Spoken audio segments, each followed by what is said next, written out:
तो दोस्तों, अगर आप बोर्ड का एग्ज़ाम देने जा रहे हैं तो एग्ज़ाम में कॉपी लिखते समय कौन सी ऐसी बातें हैं जो आपको ध्यान में रखनी चाहिए जिससे आपके नंबर ज़्यादा से ज़्यादा आ सके। तो आइए उन्हीं पे बात करते हैं। तो दोस्तों, हर एक पॉइंट को हम यहाँ पे डिस्कस करने वाले हैं। पहली चीज़ जो आपको कॉपी लिखते समय ध्यान रखनी है कि कॉपी में कट नहीं करना है, यानी कि कॉपी में काट पीट आपको ज़्यादा बिल्कुल भी नहीं करना है। एग्जाम्पल के लिए एक छोटा सा सेंटेंस हम ले रहे हैं। मान लीजिए एक छोटा सा सेंटेंस आपको लिखना था और आपने गलती से ये सेंटेंस जो है इस तरीके से लिख दिया, ही आ इज गुड, ऐसे आपने किया और स्टूडेंट की स्पेलिंग भी आपने क्या कर दी, गलत कर दी। तो आप देखें कि सेंटेंस आपको गलत हो गया। पहले तो आपको कट बिल्कुल भी नहीं करना है, लेकिन अगर किसी वजह से सेंटेंस आपने गलत लिख दिया तो देखिए क्या करना है आपको सिंगल कट लगाना है। जैसे मान लीजिए गलत हो गया तो ये हम क्या करेंगे, सिंगल, ये देखिए ऐसे सिंगल कट लगाना है और फिर इसी चीज़ को हमें सुधार के आगे लिख देना है। सिंगल कट का मतलब कि एक बीच से लाइन खींच देनी है, बस हो गया। ज़्यादा आपको इधर उधर नहीं करना है, सिंगल कट करके उसको सुधार के आगे लिख देना है। अब एग्ज़ाम में लड़के करते क्या है, देखिए एग्ज़ाम में लड़के कैसे करते हैं। एग्ज़ाम में कोई आपको मिल जाएगा लड़का जो इस तरीके से करे, तो वो आपको बिल्कुल भी नहीं करना। जैसे मान लीजिए ये सेंटेंस ऐसे लिखा हुआ है, ये हमने गलत लिख दिया दिखाने के लिए आपको ये, तो एग्ज़ाम में लड़का क्या करता है, उसको ऐसे ऐसे काट देता है। तो ये बिल्कुल भी नहीं करना है, सिंगल कट लगाना है और उसके बाद आपको सुधार के आगे लिख देना है, ये बिल्कुल भी नहीं करना। दूसरी चीज़, कुछ लड़के ऐसे करते हैं, जैसे मान लीजिए ऐसे लिखा हुआ है तो लोग ऐसे ऐसे कर देते हैं, ऐसे ऐसे कर देते हैं, तो ये भी बिल्कुल नहीं करना है। गलत हो जाए सिंगल कट लगाइए, उसको सुधार के आगे लिख दीजिए। तो कॉपी लिखते समय दूसरी चीज़ जो आपको ध्यान देनी है वो ये है कि आपको अपनी हैंड राइटिंग पे ध्यान देना है। बहुत ध्यान से देखिएगा, आप सवाल आता है कि अच्छी राइटिंग किसे कहते हैं, तो इसको आप बहुत ध्यान से सुनिएगा कि जो भी आपने कॉपी में लिखा है, अगर वो चीज़ एग्जामिनर जो कॉपी चेक कर रहा है वो पढ़ पा रहा है, वो समझ पा रहा है, तो आपकी राइटिंग अच्छी है। यानी अगर आपका लिखा हुआ दूसरों को समझ आ रहा है तो आपकी राइटिंग अच्छी है। अगर आपका लिखा हुआ दूसरों को नहीं समझ आ रहा है तो आपकी राइटिंग अच्छी नहीं है। अच्छी और ख़राब राइटिंग यही परिभाषा है।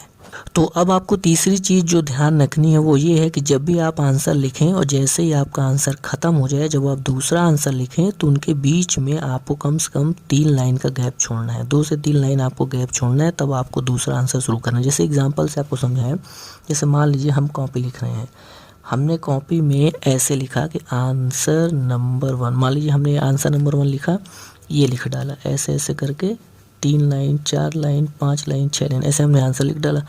तो ये आंसर हमारा देखिए इतने में लिख गया। अब हम दूसरा आंसर जब भी शुरू करेंगे तो यहाँ से 3 लाइन छोड़ करके फिर हम अब आपको 3 लाइन छोड़ के आपको आंसर लिखना है।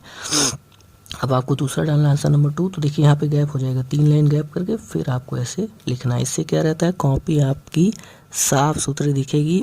अगला पॉइंट आपको ध्यान रखना है कि एग्ज़ाम में केवल 2 ही कलर का पेन यूज़ करें, यानी कि आपको ब्लू और ब्लैक पेन ही यूज़ करना है। इसके अलावा तीसरे कलर का पेन आप यूज़ ना करें, तो आपके लिए ज़्यादा अच्छा रहेगा।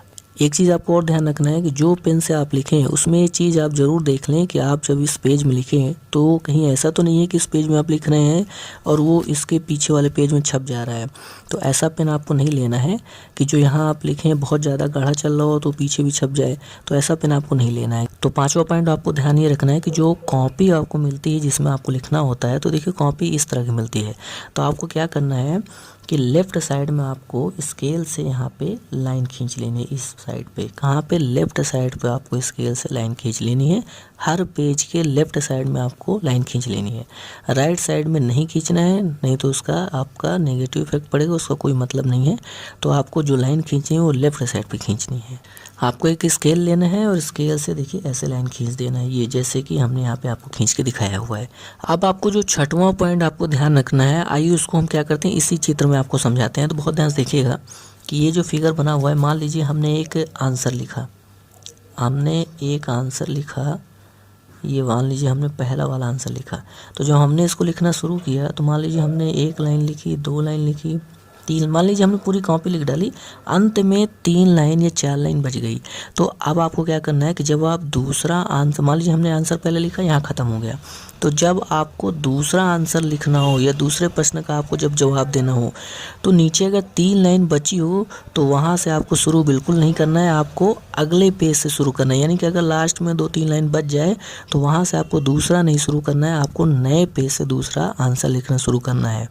अगला पॉइंट आपको जो ध्यान रखना है कि जो पेपर होता है वो कई पार्ट में बटा होता है या फिर कई सेक्शन में बटा होता है, तो उसको आपको ज़रूर मेंशन कर देना है कि कौन सा पार्ट आप लिख रहे हो या कौन सा क्वेश्चन आप लिख रहे हो। पेपर ऐसे बटा होता है पार्ट 1 10 क्वेश्चन, पार्ट 2 ऐसे करके, फिर या फिर वो सेक्शन में बटा होता है, section A objective type, section B ऐसे करके, तो वो सेक्शन या पार्ट आपको जरूर मेंशन कर देना है। अगर एग्जांपल से आपको समझाएं तो बहुत ध्यान से देखिएगा कि इस तरीके की हमारी कॉपी रहती है, तो उसमें हमें सबसे ऊपर ऐसे डाल देना है कि जो सेक्शन है वो हमारा ए है और उसके अंदर हम कौन सा क्वेश्चन कर रहे हैं, जो भी क्वेश्चन आप कर रहे हो उसका आप नंबर डालें, आंसर नंबर, जैसे हम 1 कर रहे हैं तो 1 डाल देंगे।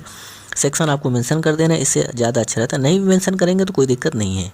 अगला पॉइंट आपको जो ध्यान रखना वही है कि अगर आप मैथ का पेपर दे रहे हैं तो सीधी सी बात है आपको रफ करने की ज़रूरत पड़ती है। तो जिस भी पेज में आप रफ कर रहे हैं ना, तो सबसे पहले एक काम कर लीजिए कि उसमें आप रफ ज़रूर डाल दीजिए, और रफ डाल के ही जैसे आप रफ डालें उसी समय आप पेज को ऐसे काट दीजिए, ताकि होता क्या है कि कभी कभी आप क्या होता है कि आप काटना भूल जाते हैं, कभी कभी आप रफ लिखना भूल जाते हैं। तो ये काम आप पहले ही कर लीजिए, रफ डाल दीजिए और पहले ही काट दीजिए, और फिर इसमें जैसे जैसे आपको मिले ये कैलकुलेशन करना तो यहाँ करते जाइए, लेकिन ये दोनों चीज़ पहले ही कर लीजिए ताकि आप भूल न जाएँ, उससे पहले आप कर लीजिए। तो दोस्तों आपको पता होगा कि मैथ में स्टेप वाइज मार्किंग हो गई। इसका मतलब ये हुआ कि जितने आप स्टेप लिखेंगे उतने आपको नंबर मिलेंगे, यानी कि अगर आपने क्वेश्चन आधा सही लिखा है तो आपको आधा नंबर सही का मिल जाएगा, अगर आपने पूरा सही लिखा तो पूरा मिलेगा, आधा सही लिखा तो आधा मिल जाएगा। यानी कि कोई भी क्वेश्चन आपको खाली नहीं छोड़ना है, कुछ तो आपने पढ़ा होगा, साल भर पढ़ा होगा तो कुछ तो आपको आता होगा फार्मूला, जो भी उससे रिलेटेड है जो चीज़ आपको वो जरूर लिखना है। तो यानी कि स्टेप वाइज मार्किंग में ये होता है कि अगर आप फार्मूला लिख दिए तो उसका भी आपको नंबर मिल जाता है। अब आपको यहाँ पे एक चीज़ और ध्यान देनी है कि जब भी आप आंसर लिख रहे हो तो आंसर कैसे लिखें उसको थोड़ा ध्यान से आप देख लीजिए, आपको आता भी होगा। जैसे मान लीजिए हमें पहला आंसर लिखना है तो आप इसको 2 तरीके लिख सकते हो। देखिए यहाँ पर एक लाइन तो आपको खींचनी पड़ेगी, हमने पहले ही आपको बताया हुआ है, तो आप इसको 2 तरीके से लिख सकते हो। जैसे हमें पहला क्वेश्चन का आंसर लिखना है तो हम ऐसे लिखेंगे आंसर, ऊपर बढ़िया से लिखेंगे आंसर नंबर ऐसे डैश करके, अगर पहला है तो लिख देंगे पहला। अगर आप यहाँ पे नहीं लिखना चाहते हैं तो आप यहाँ पर भी लिख के शुरू कर सकते हैं, यानी कि आप यही चीज़ इस साइड पे लिख करके शुरू कर सकते हैं। आप ऐसे भी लिख सकते हैं आंसर नंबर 1, तो चाहे इस तरह लिख लीजिए चाहे इस तरह लिख लीजिए, लेकिन इस तरह रहेगा तो ज़्यादा सही रहेगा। तो आप दोनों तरीके से लिख सकते हैं, चाहे आप ऐसे लिख लें चाहे आप ऐसे लिख लें, और बीच में आप लिखें तो ज़्यादा सही रहेगा। तो दोस्तों अगली चीज़ जो आपको ध्यान रखनी है वो ये है कि अगर आप इंग्लिश का पेपर दे रहे हैं तो उसमें लेटर आपको लिखने के लिए ज़रूर आता है। तो जब भी आप लेटर लिख रहे हो तो एक चीज़ का आपको विशेष ध्यान रखना है कि जो लेटर आप लिख रहे हैं वो एक पेज के अंदर ही होना चाहिए, उस पेज के बाहर नहीं जाना चाहिए। जैसे अगर आप इस पेज में लिख रहे हैं तो लेटर पूरा इसी पेज में आपको होना चाहिए, इसके अगले पेज में नहीं जाना चाहिए।